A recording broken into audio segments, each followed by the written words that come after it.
Well, hello, everyone. Whoa, it looks like really close to my face right now. Um, uh, okay.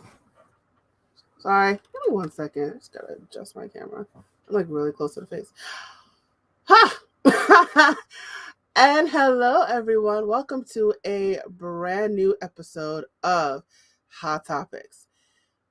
We have been doing this show for a while now. So if you are just getting here, what took you so long? We've been doing this for a while now, but you're here. That is what is important. So let me tell you what this show is about.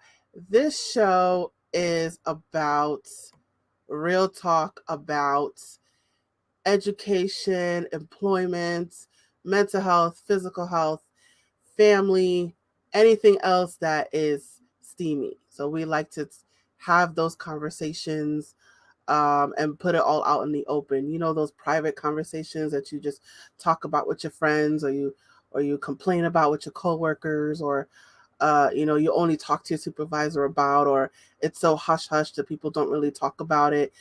We like to do that. This is a platform where we put it all out in the open for your education.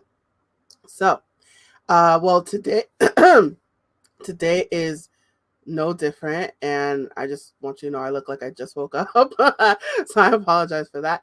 But today is no different, so let's get right to it. So today's topic is, I need to make a slight revision to this banner, but today's topic is living with a, sorry, I'm looking at the screen, living with a disability, part 11. So you are not confused. It is part 11. There is a parts 1 through 10. So I encourage you to, wherever you are watching this episode right now, to check out our video library and look at our previous episodes and check out parts 1 through 10. But yes, I can't believe it either that we actually reached part 11. This is crazy. So this is the 11th time that we have discussed this topic, living with a disability.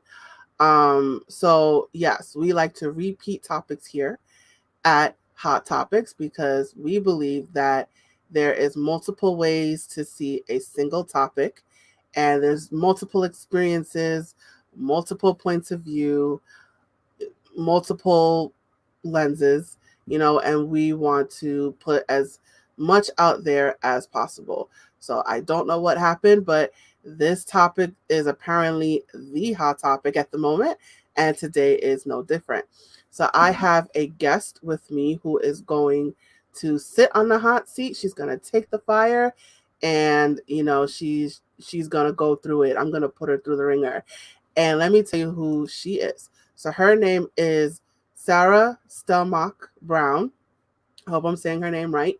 And I am going to tell you who she is. So, who is Sarah Stelmach-Brown? I apologize again to my guest if I'm saying her name wrong.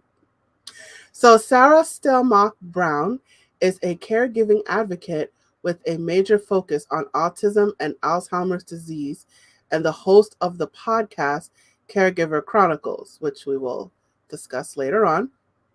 She is the mother of 2 boys on the autism spectrum.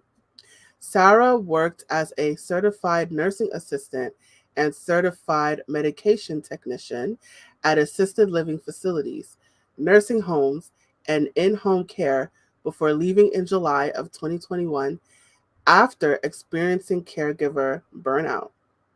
She is raw and passionate as she speaks about her experiences as a caregiver in both personal and professional settings. Sarah is unafraid to tackle serious topics, but also uses her wit to bring levity to almost any situation. She uses her podcast to help caregivers from all walks of life connect to others and get their messages out about making the world a better place for those we care for and those who care for us. Beautiful, beautiful.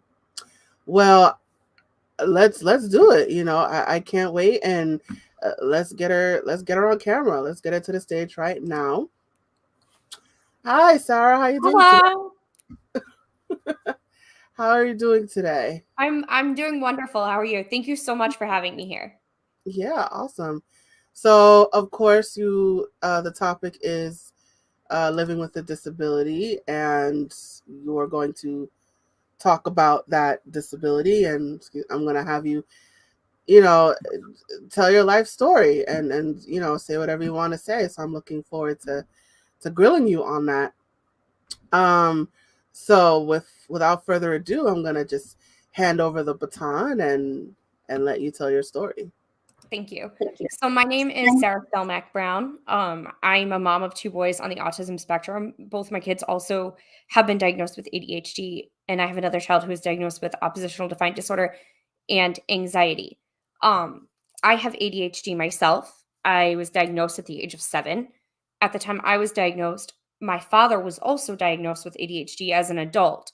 So I have the experience of having a parent with ADHD, having ADHD myself, and having two children with autism and ADHD. And we all have very different neurodivergent brains. So living with a disability for me, or I don't really like to call it a disability per se, because I don't think it limits me in every aspect of my life, just some. My house is never clean enough. But and that's, where you can tell that, hey, this woman has ADHD. Um, but I have to I have so many layers to it, as it's kind of my personality in my life, and it's always just there in my face every day.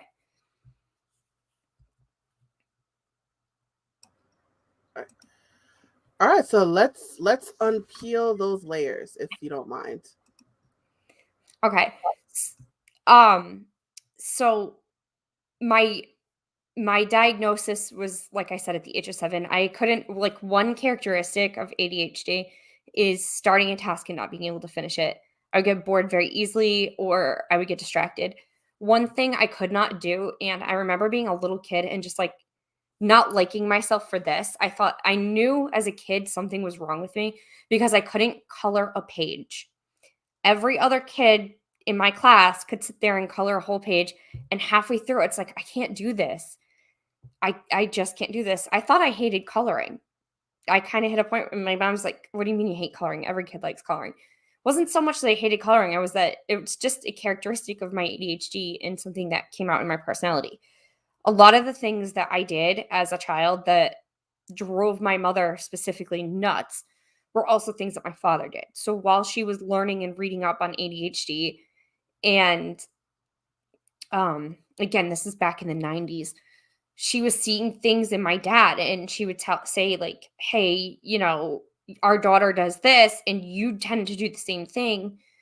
My dad eventually went and got diagnosed with ADHD as well. And then, my sons with their autism diagnosis, a lot of times there's overlaps with neurological disorders, and ADHD is just a neurodivergence. It's an inherited neurological disorder. There is no cure for it.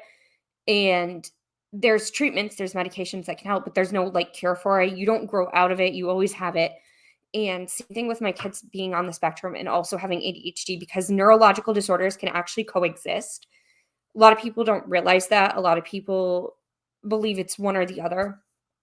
And another neurological inherited disorder that I have is anxiety, and anxiety oftentimes coexists with ADHD. Usually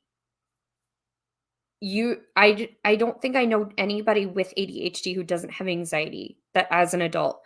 Um and my mom pointed out things that I used to do as a child that drove her nuts. Like, I would get so thirsty, like I would just cry, like, I want something to drink. And she thought I was just nuts. And I realized as an adult that, hey, wait a minute, that was me being afraid to ask you for something, which was ridiculous on my part because my mom would always give me something if I needed it. But, it was just a layer of a misdiagnosis of anxiety because I just had ADHD. So, well, let's unpeel anxiety. So when you say anxiety, you talk about being afraid to ask for things. What else were the signs that you had anxiety? Oh gosh.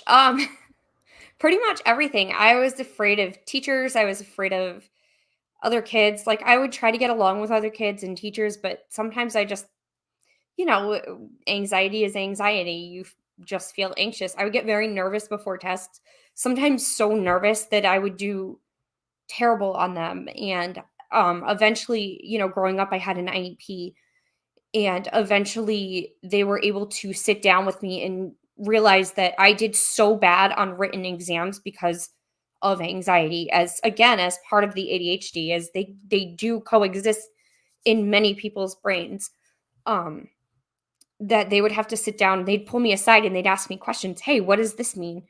Or, oh, Sarah, come here for a minute. I just got to ask you something. And they'd ask me, and I could always revert back the information verbally, but never in written form or never in test form, because it would stress me out. If I knew it was an oral test, couldn't do it. If they just said, hey, I just want to talk to you, what do you think? And then I would always pass verbally. So it was there, the information was there. It just getting it out of me was a different thing. That was test anxiety. That's super common. Neurodivergent people have test anxiety as non-neurodivergent people have test anxiety as well. Public speaking, even though I have a podcast, like I've had to overcome that independently. Just the fear of not being enough, all that with anxiety.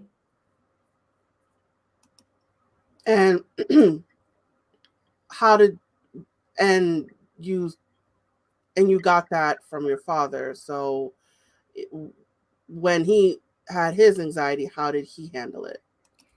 Um, my dad really didn't recognize or share that he had anxiety till more recently.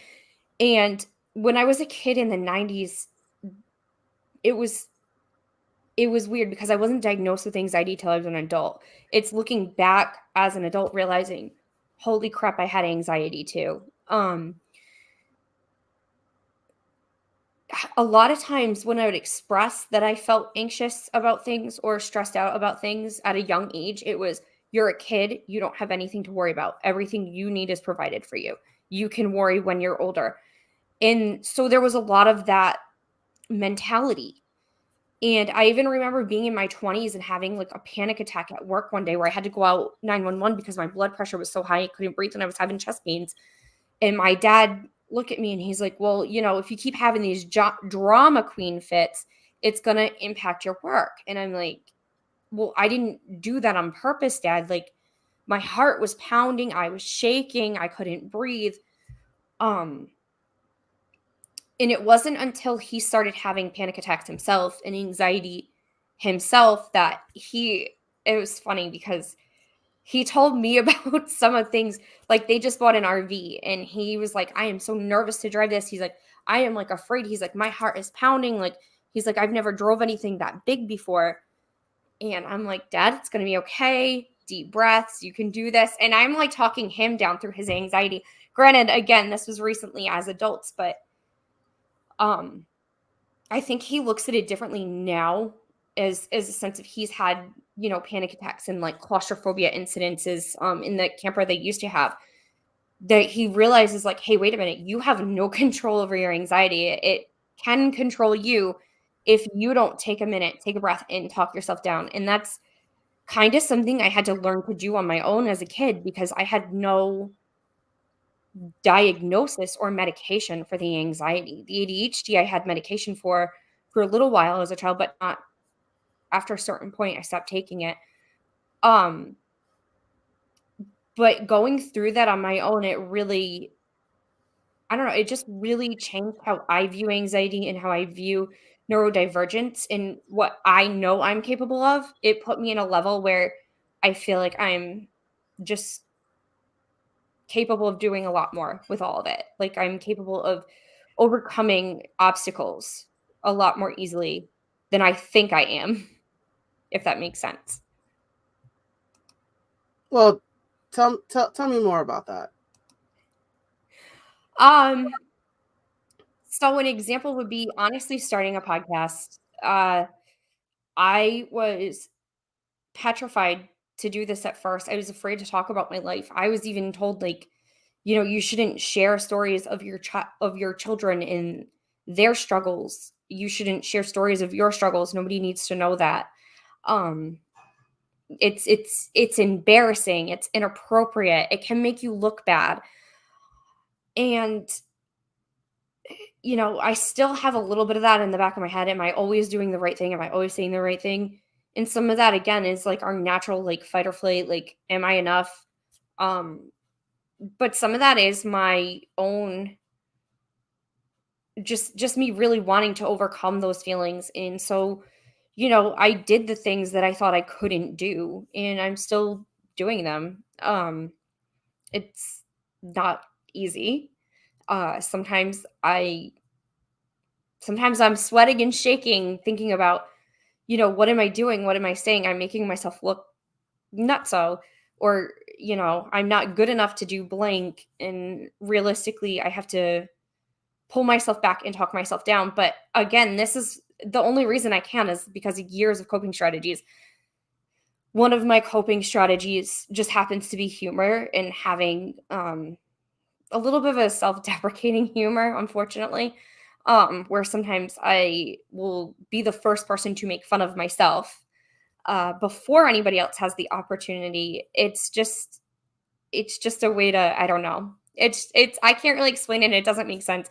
And it actually used to bother some of my younger coworkers. My older coworkers knew what I was doing. They knew it was a coping strategy for stress management and anxiety. My younger coworkers would be like, "Why are you so mean to yourself?"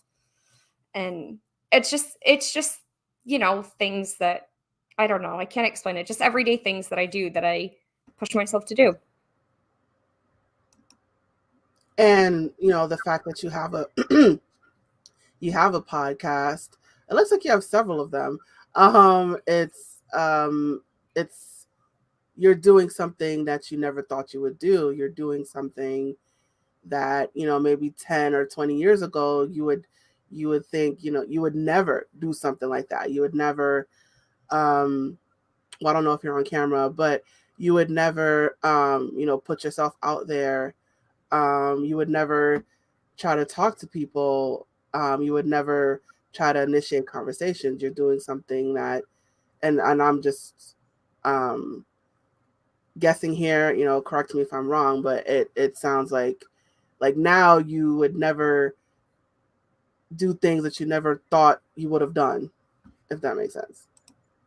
Yeah, it does. You kind of hit the nail on the head with that. 10 years ago, I never thought that I'd publicly be speaking about how much just about my anxiety, my ADHD, my children's struggles, my struggles. I don't think I ever would have I wouldn't even share with my coworkers that coloring a page was hard for me. The time I opened up about that was when a coworker was telling me about her son with ADHD, and I was like, "Oh, I have ADHD." She didn't even believe me. She's like, "How can you have ADHD?" And I'm like, "I talk too much." I'm like, "I make fun of myself constantly. I have no self-esteem." I'm like, "I have ADHD." And I went over other things like I have to use coping mechanisms like um I was as a medication aide, I had to like write certain things, with medications like reminders if somebody got an inhaler, eye drops, um, a cream or whatever. I would have to write on the med cup and I would have to color code it so I could look at the med cup quickly and know blue is for eye drops, green is for inhaler, red is for cream. This color means I have to get a blood pressure when I administer these medications. So, and they'd be like, "You're so focused and organized." And it was really not so much that I was focused and organized. It was that I had to be to get the job done. And then one thing, and that's like the same thing with my podcast. I have to be organized to get the job done. And that organization for that one thing takes all of my energy. And it's it's something it's something that people don't always realize is that with ADHD and anxiety, the amount of organization it takes to do the things you absolutely have to do to survive, you it's it's exhausting. it takes a whole day to mentally prepare myself to get in that space. That's interesting that you brought up the exhaustion. So that leads me to ask, do you find yourself physically tired a lot? Yes, all the time, and not just from having to mask and trying to act normal.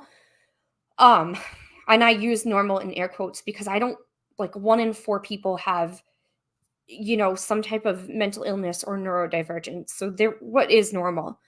Um, but having to mask it is really it's exhausting, and I find myself physically exhausted. And to add a layer to that exhaustion, I'm a mom with a home. I have to keep my home somewhat clean, at least to a safe point. I have 2 kids. I have 1 child who's nonverbal on the autism spectrum who requires a lot of physical care. I have another child who is verbal, high functioning, but his anxiety is to a point where he requires a lot of social and emotional support. Um, and there's just so many layers to it. But yeah, like I said, I would find the exhaustion a whole day.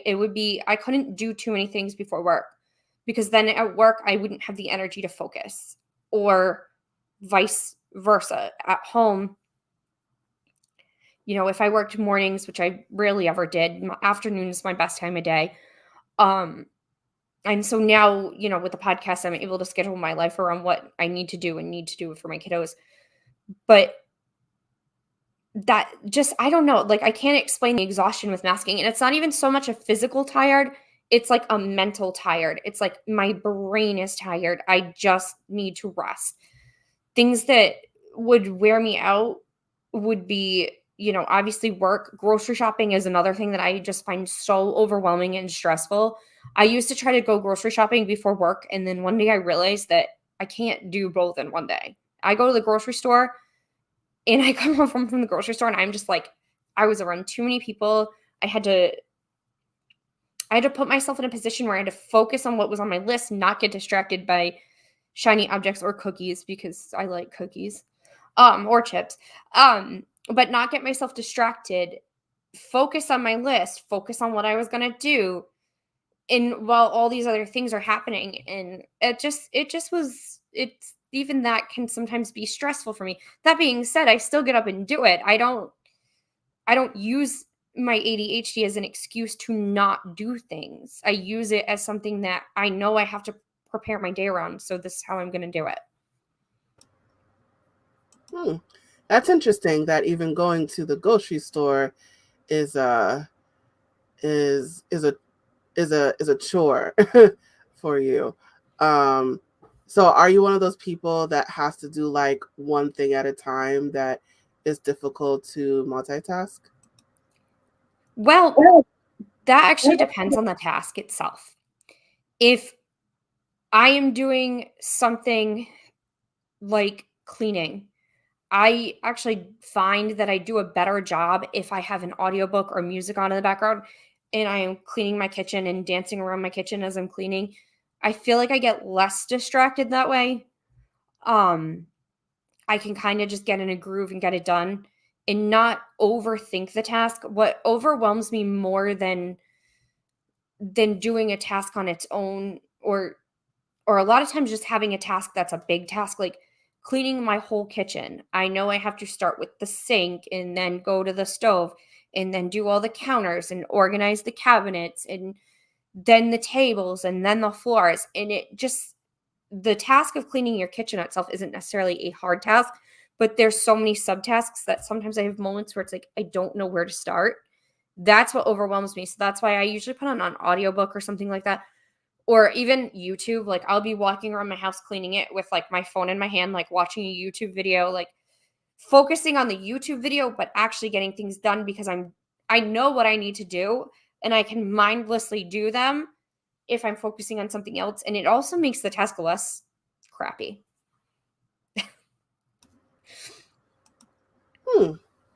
Okay. But I mean, in regards to like the grocery store example that you brought up, so could you do things like go to the grocery store, complete that, and then do your podcast, or is it like you go to the grocery store and once you get home, that's it? You can't do anything else. Yeah, no, no, no. It's not. Well, it depends on the trip. If there have been Walmart, I'm sorry, Walmart. There have been times like self checkouts stress me out. I don't like them at all. I really prefer a person checking me out. I know that I'm old fashioned that way. I like smiling and saying hi. I actually do enjoy social interaction.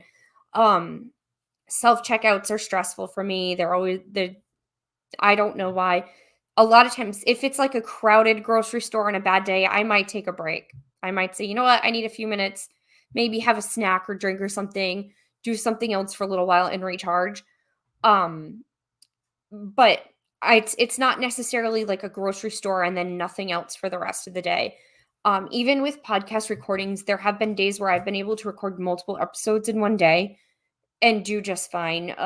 Even with work, I would take care of my kids.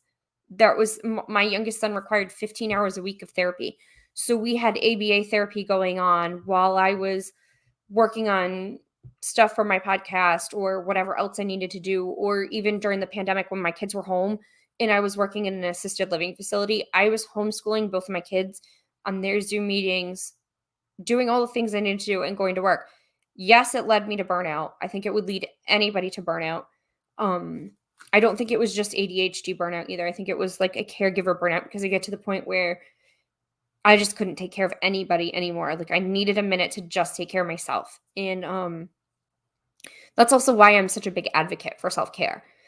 Whether you're neurodivergent or not, you need it. But it's not an all or nothing with me. I usually just need a moment to step away. Oh, you just need a little time to yourself, a little break. Yes. And,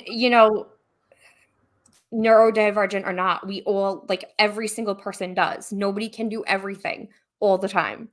I haven't met Superwoman yet. I've met some people who are pretty close, but I haven't met the real life Superwoman yet. When I do, I will share her with the world. But Awesome. So with all that happened with COVID and the pandemic, do you find that, which is understandably common, do you find that your anxiety has gotten worse, particularly around being around other people? so there was a point where it was bad, but again, I was experiencing burnout. I was experiencing caregiver burnout mostly. And that definitely exacerbated it. When I resigned from my job and I actually when I resigned from my job and I had my job for 10 years. So the thing about people with ADHD who can't hold down a job, that's a myth. That's not true. I was at my job for 10 years and when I resigned, my boss said to me, "This is a huge loss for us." And I looked at her and I said, "I'm sorry, but my kids need me." And and they did. That was another layer to my leaving, where actually that was probably the main layer, was my kids needing me home. um but there was also the layer of burnout, which I didn't even realize how bad my burnout was till I was out of there. Once I left and I started to prioritize self-care throughout my day, um my anxiety levels have gone down significantly. So I mean, self-care is not a cure-all for anxiety. There is no cure-all for anxiety. You can take medication to help, but you're always going to have anxiety. You can use coping mechanisms, but you're always going to have it.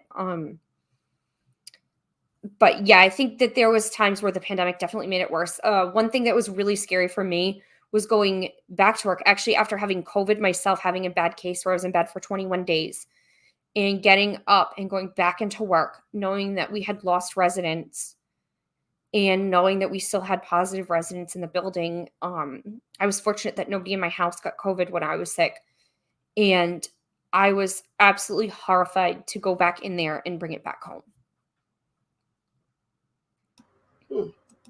I mean, I would imagine like that's pretty common. I don't know if you felt like, you were the only one, but I mean, that's a lot of I mean, I don't know if I'm minimizing it, but a lot of other people did that as well. No, I would definitely agree with that. I knew I wasn't the only coworker who was afraid to go back into the building after that. Several staff members resigned, or not several, but a few resigned or took a leave of absence when it hit because they were in nursing school doing clinicals and they were like, I can't take that risk. Or one of my colleagues actually, she had to resign because she's like, I have a young kid and my husband works and I can't do this. It was hard. It was hard. I know I don't think I've met a single healthcare worker, and I know a lot of them who wasn't or who isn't feeling some level of burnout from the pandemic, neurodivergent or not, with anxiety or without. Um, my husband even he works in media, and he's even had an increase in anxiety since this pandemic. And obviously, there's so many other things going on in the world, especially like I don't really want to get too political, but there are so many other things in this world. Working in media is just as scary. It's a scary time for them too, or it definitely was in 2020. Um, I know that there were threats made to news outlets and things like that, and there was just so all of that had heightened obviously everything. Just surviving 2020. I don't think anybody is not going to have PTSD from that year. If you survive that year unscathed, then I don't know what to say. You deserve a trophy. Understandably so, yeah. So now, so you talked a lot about coping strategies. So one of which was humor. Well, I'm sure you have your strategies for the anxiety and those for the ADHD. So let's get into that. So in regards to the ADHD, what are your coping strategies? So my biggest coping strategy for ADHD is trying my best to be organized. And I know and forgiving myself because that's only going to make my anxiety worse if I don't. And that's something that I recently learned to do is forgive myself when I make a mistake or when I'm not as organized as I want to be. Um, this right here, my monthly planner. This is my best friend. This is my coping strategy for ADHD. I have to write everything down, pen and paper, and I have to make sure that I have an alarm set to check this every day because otherwise I will forget. I I can't even digital planners for me, we just don't get along. I'm more old fashioned. I'm used to this type of planner. Like I said before, at my work, one of my coping strategies with my medications when I was doing a med pass would be, as I was prepping the meds to give it to a resident, I would have to write down if they had an inhaler, I would have to color code. Color coding folders was a big one for me in school. At home, it's more of just making lists, remembering the lists, reminding myself to remember the list. That's still 50-50. Again, forgiving myself for that. Um and just having some kind of background noise to take my entire focus off the task so I'm not overdoing it or underdoing it. Holding myself accountable for the tasks that I do and don't do, making a list, journaling my priorities for the day. My son's therapy, my interview, my bathroom needs to get cleaned, and these are their priorities today. And then I'll kind of put a couple other things that I would like to do, but maybe if I don't get to them, I'm not going to be mad about it. So it's like you're being nice to yourself. Yes, and I think everybody should. I think everybody deserves to. Because I say on my podcast a lot, like, we're not perfect, we're parents. Well, we're not perfect, we're people. Everybody is a person, neurodivergent or not. And there's only 24 hours in a day. You need to sleep about 6 of them. And you need to eat some of them. And then other parts of the day require your time for maybe your job or your family or whatever else. So you only have so much time to do the things that you want to or need to get done. And to make everything else a priority over yourself and your family isn't fair to your family or yourself. That's true. Very true. So now let's talk about the coping strategies for the anxiety. You talked about humor. What others do you use? So self-deprecating humor. That's my biggest one, and that's probably an ADHD coping strategy too. Another one that I've really started is meditation, and this is also a coping strategy for burnout as well. This works for, all the layers. Meditation is really hard for me with my ADHD brain because not thinking or just focusing on my breath is difficult. And one of the things that it has taught me is that if a thought comes up, acknowledge it. Don't get mad. Don't judge yourself for your thoughts. Take a deep breath and return to focusing on your breath. And so that that is a strategy for both anxiety, ADHD, and burnout, and it's worked really well. Journaling is another thing that I really like to do, especially like a gratitude journal. Name 3 things that you're happy about today. Name 3 things that you're proud of. Name something that made you feel good.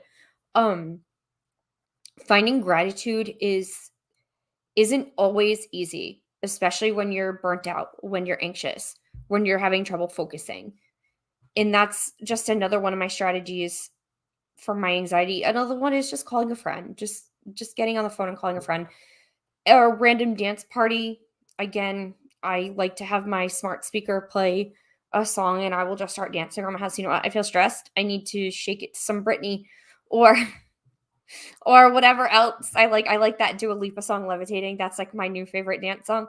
So, any of those strategies can be helpful for anybody in any situation. It's not just a cut and clear anxiety or burnout or depression or ADHD or whatever. It's finding what works for you as an individual. Awesome, awesome. And on that note, we are going to wind it down. So, do you have any final words that you would like to impart to our audience? Any words of wisdom you'd like to share? Maybe things that you wish you knew back then that you know now? Any advice that you'd like to share at this point? So, 1 in 4 people are struggling with something. 1 in 4 people are struggling with either depression, anxiety, ODD, ADHD, autism, or whatever else in the world. That's the amount of people who have some kind of mental illness or disorder or disability or different ability, whatever you want to call it. You might be one of those 1 in 4. You probably live with somebody who's one in this 4. I will tell you 4 out of 4 people in my house have some type of neurodivergence. So, and that's just in my house. Um, be kind to yourself, forgive yourself, and try to remember when you're interacting with people and they have a different point of view or a different way, or they do something that you don't really understand. Recognize that maybe there's more going on than what you just see. Disabilities, different abilities, neurodivergence, there's no physical characteristics for it. I look kind of normal. Um, you know, yeah, I look kind of normal. I know, see, that's my humor. But there's no look to it, so you can't just assume a person is normal because they look normal. You can't just assume about people. Try to be kind and try to think about, maybe this person is different or disagreeing with me because they have a different outlook. Try to just be kind and respectful to others. It's not always easy to put yourself in someone else's shoes, but just try to. And so I do want to ask this one final point. I'm not sure if you talked about the medication. Are you on any medication for anxiety, ADHD? I am not. Um, I I have taken anxiety medications in the past and they kind of affected my personality a little more than I wanted them to. They took away like the positive aspects of my personality, not just the anxiety. So I didn't feel comfortable on them. ADHD medication made me feel a little off as well. I didn't really like taking them. My mom didn't really like me on them either. She preferred me to be my rainbow self. And that's why I had to learn so many coping strategies. And that's why I had to learn the masking. However, I would never, ever, ever shame somebody who needs medication to take it. If you need it to get through your day, then you need it, and that's fine. I am a huge advocate for people who need medication to take them. I feel like I've gone through my whole life without them, and I've learned enough coping strategies that I function okay. My oldest son, we are actually pursuing anxiety medication for him because his anxiety is really, really in a bad place where he's having trouble with day-to-day activities. So, we're pursuing that avenue for him. So if you need meds, take them. If you don't need them and you learn coping strategies, that's wonderful too. Okay, fabulous. Well, Miss Stelmach-Brown, thank you so much for joining me today. So let me put up your banner here. So you guys, Sarah is all over social media. She does not have a website at this time, but you could still reach out to her and learn about her services and her podcasts. You can find her on Instagram, Facebook, YouTube, Twitter. She has a Flow page. Well, it's just all of that and all of her podcasts. So definitely check her out. Follow her on social media, listen to her podcasts, and just learn more about her. So Sarah, can you tell us more about your business, your podcast, or whatever, or what do you do? Nothing. No. That's not true. So I'm mostly a stay-at-home mom right now. And I do have a podcast called Caregiver Chronicles. It is a free resource for anybody who is in a caregiver position, whether you work professionally as a nurse's aide. I have episodes on burnout. I have episodes on being a CNA. Whether you're an autism parent, I have a lot of episodes on that topic because I'm an autism parent myself. I also talk a lot about Alzheimer's, dementia, and elder care because I've spent so much of my life doing that. Again, it's a free resource. It's free to listen to my podcast. You can find it on any major platform. We're on iHeartRadio, Spotify, Apple, Google, Audible, Amazon. We're on multiple platforms for updated episodes. Older episodes you can find on YouTube. Podcasting has become a form of therapy for me in a sense of I'm able to share my story and just not just me have validation, but give other people validation. I always, I am a person who likes to really help people deep down in my core. That's just always been my goal, is to be there and help people and support people. And so while the physical aspect of caregiving is probably over for me, as I've experienced burnout and I'm just not ready to go back to that. And I don't see me going back to that other than caring for family. The emotional part and the support part is still very near and dear to my heart. So I really want to have a platform to connect caregivers from all aspects of caregiving because a lot of times there's overlap too. And so that's why Caregiver Chronicles is my job. I say job because it's unpaid, but it's my thing. It's my job. And that's fine. It's your thing. And we definitely want people to support you. So you guys, the viewers watching right now, if you go to the Flow page, you will see all of her podcasts. No, it's the same podcast, but on multiple platforms. Yes. Okay. I apologize for that mistake. I thought it was multiple podcasts, but it's actually the same podcast on multiple platforms. So, which is no excuse for you guys. So there is multiple ways that you can listen to her podcast, the Caregiver Chronicles. So for all the CNAs and the PNAs and the nurses and the doctors and home health aides, all you caregivers out there, this podcast is for you. And I encourage you to listen to her podcast. That information is on the Flow page, which is scrolling below. And for those of you watching this episode on YouTube, that information will be provided in the description. And of course, while you're at it, follow her on social media and just learn more about her podcast and all that she is about. All right, so Sarah, thank you so much for joining me today. Thank you so much for having me. I really appreciate it. This was fun. I try. I try. All right, so I will take you off camera now, and it is just you and me, guys. So now we have reached the conclusion of our episode. Thank you so much for joining us today. So, wherever you are watching this episode, whatever platform, whether that is Facebook, YouTube, Twitter, eventually I'll get to Instagram, but wherever you are watching this episode, please follow us. Follow us, like us, subscribe to us. Whatever the button is to us, press that button, stay in touch with us, learn more about us. And who is us? We are A Step Ahead Tutoring Services.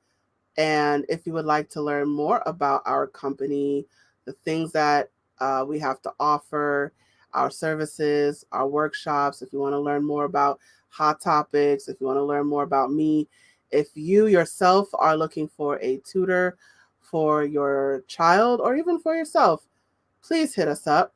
Our information is scrolling below right now. Wait, where's my little, do you see it? Yeah, I hope you see it. It is scrolling below at the bottom of your screen. We are all over social media, so you can contact us on social media. You can also go to our website. You can see it below, but I will just say it here. It is www.astepAheadTutoringServices.com. So go to our website. Please reach out to us. You can also reach out to us on social media. So if you want to learn more about A Step Ahead Tutoring Services, if you want to look for services, please reach out to us as well. I will make this point that I, Gabrielle, would like to know what you thought about this episode. So please leave a comment in the comment section below or in the comment thread. Let us know what you thought about this episode. And another thing I would like to add is while you're doing all of that, please subscribe to our email list and our texting list. You will receive exclusive access to our promotions, our special events, and our discounts when you sign up for these things. So definitely sign up for our email list and our texting list. That information is also scrolling below at the bottom of your screen. And for those of you watching on YouTube, this information is also in our description. And of course, you can always go to our website. All of this information is there. But definitely sign up for our email list and our texting list. So I am going to share this final point before we officially close. Hey there, have you heard of us? We're a small team of tutors here at A Step Ahead Tutoring Services. We believe that education and information should be accessible to everyone, regardless of income, race, or creed. We're dedicated to making this happen, but we need your help. Please consider making a donation to our company. No amount is too small. Your donation will allow us tutors to remain employed, offer free and low-cost services, put on productions like this web series, and reach out to families nationwide. With your help, we can tackle the academic challenges of our students and the emotional, mental, and behavioral changes that result from these challenges. As a bonus, we can improve our communities in the process. Support us today. Note: we're a for-profit company. We're not a charity. Your donation may not be tax deductible. Please consult a tax professional.